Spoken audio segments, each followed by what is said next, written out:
মা এটা কার রথ? রে বাবা লে, কার রথ সাজু হয়েছে মা? মা, ও বাবা, রথ দেখছে। এখনই টানবে? এখন না, কালকে। মিষ্টু, মিষ্টু,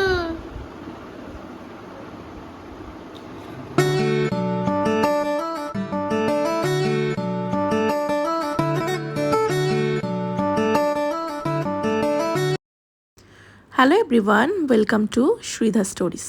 শ্রীধা স্টোরিজের আরেকটা নতুন ব্লগ নিয়ে হাজির হলাম। আর এই ব্লগটা কিন্তু আজকে রথযাত্রার স্পেশাল ব্লগ। রথের দিন সকাল সকাল আমরা উঠে পড়েছিলাম। আর এই যে ভিডিওটা দেখা যাচ্ছে, এটা কিন্তু রথের ঠিক আগের দিন, মানে রাত্রিবেলা সব কাজকর্ম সেরে ওর পাপা কিন্তু পুরোটা সাজিয়ে রেখেছিল। সকাল সকাল সবাই স্নান টান করে একেবারে ফ্রেশ হয়ে জগন্নাথ দেবকে বসিয়ে জগন্নাথ দেবকে সাজুগুজু করিয়ে আমরা কিন্তু খেতে দিয়ে দিয়েছিলাম। আর জগন্নাথ দেবকে এবার পুজোটা দিয়েছে শ্রীধার পাপা, কারণ আমি এবারে দিইনি, এবারে শ্রীধার পাপা দিয়েছে। আসলে আমাদের সেদিন একটু তাড়াহুড়ো ছিল, আমাদের একদম আর্লি মর্নিং কিন্তু বেরোনোর কথা ছিল আমাদের দেশের বাড়ির উদ্দেশ্যে। দেশের বাড়ি হলো গিয়ে হাওড়া থেকে ছাড়িয়ে ডোমজুর এলাকা, মানে আমতার দিকে। তো যাই হোক, তো সকাল সকাল সবাই একেবারে ফ্রেশ হয়ে রেডি হয়ে নিলাম। পাপা এখানে পুজো দিয়ে দিচ্ছে। পুজো দিয়ে দেওয়ার পর ভালো করে সাজানো তো হয়েই গেছিলো, ঠাকুরকে ভোগ দিয়ে তারপরে কিন্তু আমরা শ্রীধাকে রেডি করে দিয়েছিলাম। শ্রীধাকে রেডি করে দেওয়ার পর শ্রীধাকে দিয়ে ফার্স্ট রথ বলে কথা, রথ না টানালে হয়। সেই দিন কিন্তু শ্রীধা নিজে হাতে কিন্তু রথ টেনেছে। পুরোপুরি এখনো হাঁটতে পারে না, এখন অবশ্য 10 মাস এজ হয়ে গেছে, তবে পুরোপুরি এখনো হাঁটতে পারে না। ব্যালেন্স নিয়ে দাঁড়াতে পারে আর সাপোর্ট নিয়ে হাঁটতে পারে, যদি কেউ ওকে ধরে ধরে হাঁটায় তাহলে কিন্তু হাঁটতে পারে।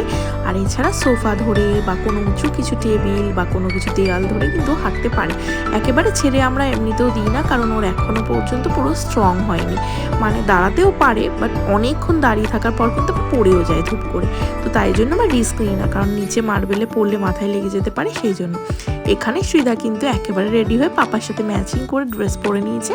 পরে ঘরে অসহ্য গরম ছিল, এসি ছাড়া একেবারেই থাকা যাচ্ছিল না। তো এখানে দেখো কি সুন্দর মামা রথ টানছে। তারপরে আমরা বেরিয়ে পড়লাম, যেরকম বললাম, আমাদের দেশের বাড়ির উদ্দেশ্যে। তো দেশের বাড়ি যাওয়ার জন্য কিন্তু আমরা সবাই রেডি, পুরো ফ্যামিলি যাচ্ছি একটা গাড়িতে। আমি, বড়দা, বৌদি ভাই, বড়দার মেয়ে সহেলি, ও চণ্ডীগড়ে থাকে, পড়াশোনা করার জন্য ওখানে থাকে।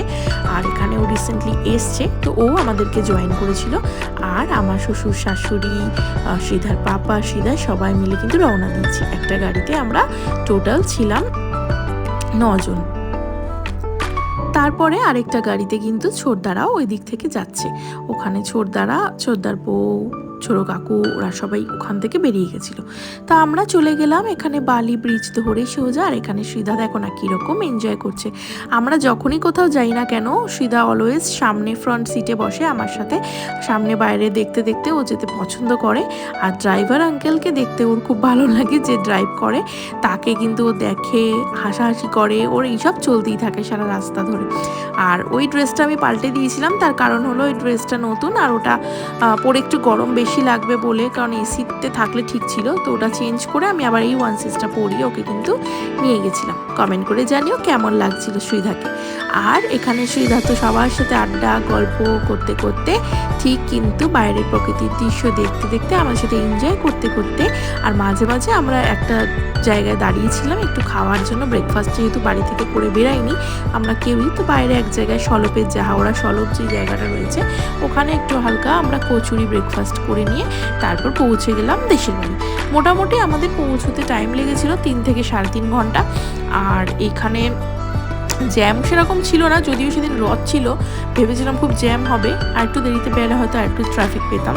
তো এনিওয়েজ এখানে দেখো চলে এসেছি দেশের বাড়িতে। মামুনি এখানে তার হ্যাট পরে নিয়েছে, কারণ একটু হালকা হালকা গরম ছিল সেদিনকে। কিন্তু মেঘলা ওয়েদার থাকলেও প্রচণ্ড গরম ছিল। আমরা ভেবেছিলাম বৃষ্টি হবে, একটু ঠান্ডা ওয়েদার হবে, বাট হয়নি। তারপর এখানে চলে এলাম। এখানে যে জায়গাটা দেখছো এটা পুরোটাই কিন্তু আমাদের পরপর যে বাড়িগুলো দেখছো সব কিন্তু আমাদের আত্মীয়দের, মানে দেশের বাড়ি এখান থেকে কিন্তু স্টার্ট হয়েই গেছে। সব আত্মীয়দের, মানে অ্যাকচুয়ালি আমার শ্বশুরমশাইয়ের ভিটে যে এটা, তো এইখানে তার বাবা দাদু সবাই এখানেই থেকেছে। আর এইখানে দেখো না, এখানে শ্রীধার পাপার দাদুর এইখানে স্মৃতিতে একটু আমরা জল, একটু ফুল এইসব দিয়ে ওনাকে সম্মান জানিয়েছি, ওনাকে শ্রদ্ধা জানিয়েছি। তো সেটাতে শ্রীধাই বা কেন বাদ যাবে, শ্রীধাও কিন্তু আমাদের সাথে অংশগ্রহণ করেছে। শ্রীধাও কিন্তু এখানে জল দিতে পারেনি, ও একটু গাছ থেকে ফুল তুলে ফুল কিন্তু দিয়েছে।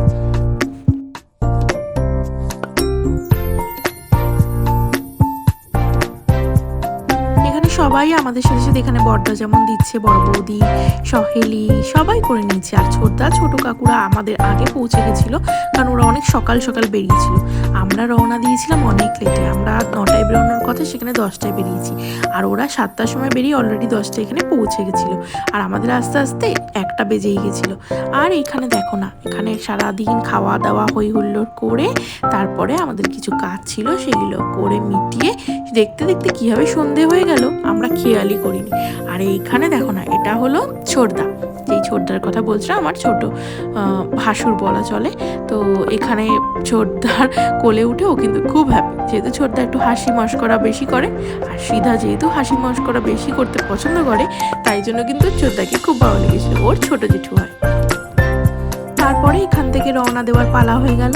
আর এই কচি কাচাগুলো কিন্তু দেশের বাড়ির ওখানে আমার সম্পর্কে দেওয়া হয়, তার বাচ্চা, তার ছোট বেবি, তো ওর 1.5 বছর বয়স। তো ওকে কিন্তু শ্রীধা খুব মেরেছে, যাই হোক শ্রীধা খুব দুষ্ট হয়ে গেছে। আর এই ভিডিওটা হচ্ছে গিয়ে আমরা বাড়ি ফেরার পথে খড়দাতে এসে শ্রীধার ছোট পিপির বাড়িতে একটু ঘুরতে এসেছিল, একটু ঘুরে মজা করে। আর এখানে হচ্ছে ও কান্নাকাটি করছিল, কোল্ড ড্রিঙ্কস ওকে দিতেই হবে, কোল্ড ড্রিঙ্কস ওকে দেওয়া যাবে না, আমরা বাইরের কোনো জিনিসই ওকে দিই না। তো কোল্ড ড্রিঙ্কসের বোতলটা ওকে ধরিয়ে দিয়েছিলাম যাতে ও কিছুটা চুপ থাকে। আর এখানে বোতলের ছিপিটা খুলতে না পারা প্রচণ্ড রেগে যাচ্ছিল। আর আমাদের সাথে কিন্তু মা সেদিন আসেনি, মানে আমার শাশুড়ি মা ওখানেই থেকে গেছিলেন, আমরা চলে এসেছিলাম। আর এখানে ওকে আদর করা হচ্ছে, যাই করা হোক ও খুব রেগে যাচ্ছিল কোল্ড ড্রিঙ্কসটা খুলতে না পেরে। এখানে শ্রীধা সব কিছু কিন্তু পয়েন্ট আউট করে দেখানোর চেষ্টা করছে, জিজ্ঞেস করছে যে এগুলো কী, আর ওকে পাপা বলে দিচ্ছে এটা কী। আর ও খালি আমাদের এই ফটো ফ্রেমটা, যেটা ফ্যামিলি ফটো ফ্রেমটা আছে, এটার দিকে তাকিয়ে কিন্তু বারবার জিজ্ঞেস করে কোনটা কে। আর যখনই বলা হয় এটা মাম্মা পাপা, তখনও হাসে। তো যাই হোক, দেখতে দেখতে শ্রীধা কিন্তু 11 মাসের দিকে এগোচ্ছে। সময় খুব তাড়াতাড়ি বয়ে যায়। দেখো কিভাবে এখানে কিন্তু জিজ্ঞেস করছে আর হাসছে যে কোনটা কে। ওর খুব কিউরিসিটি, আর এখন নতুন শিখেছে আঙুল দেখিয়ে দেখিয়ে জিজ্ঞেস করা, এমনকি আঙুল দেখিয়ে কিন্তু ঝগড়াও করে। তো এই দুষ্টু মিষ্টি ছোট্ট ভিডিওটা দিয়ে আজকের ব্লগটা শেষ করছি। আবার নেক্সট ব্লগে খুব শিগগিরই দেখা হবে। আর সবাই খুব ভালো থাকবে, সুস্থ থাকবে। যারা নতুন তারা অবশ্যই চ্যানেলটা সাবস্ক্রাইব করে দেবে, আর একটা লাইক কমেন্ট করে জানাবে কেমন লাগে। খুব শিগগিরই আবার একটা নতুন ব্লগ নিয়ে হাজির হব। ততদিন সবাই খুব ভালো থেকো, সুস্থ থেকো।